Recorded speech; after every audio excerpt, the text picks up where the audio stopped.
Hello മച്ചാന്മാരെ, ഇന്നൊരു പായസം റെസിപ്പിയാണ്. അപ്പോൾ നമ്മൾ ഉണ്ടാക്കുന്നത് അടപ്പായസമാണ്. ആദ്യം ഇതിനെ കുറച്ച് വെള്ളത്തിൽ അട വേവിച്ച് മാറ്റി വയ്ക്കാം. ശേഷം ഉരുളിയിലേക്ക് ശർക്കരപ്പാനി ഒഴിച്ച് തിളയ്ക്കുമ്പോൾ അട അതിലേക്ക് ഇട്ട് കൊടുത്ത് ആവശ്യത്തിന് നെയ്യും ചേർത്ത് ഇളക്കിയെടുക്കാം. ശേഷം തേങ്ങയുടെ രണ്ടാം പാലും 1 ഗ്ലാസ് പശുവിൻ പാലും ഒഴിച്ച് നന്നായി ഇളക്കിയെടുക്കാം.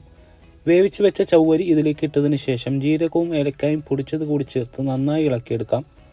നന്നായി കുറുകി വരുമ്പോൾ തേങ്ങയുടെ ഒന്നാം പാൽ ഒഴിച്ച് ചെറുതായി ചൂടാക്കി അടുപ്പിൽ നിന്നും ഇറക്കി വയ്ക്കാം. ഇനി കുറച്ച് നെയ്യിൽ തേങ്ങാക്കൊത്തും ഉണക്കമുന്തിരിയും അണ്ടിപ്പരിപ്പും വറുത്ത് നമ്മുടെ പായസത്തിലേക്ക് ഇട്ടിളക്കിയാൽ അടപ്പായസം റെഡി.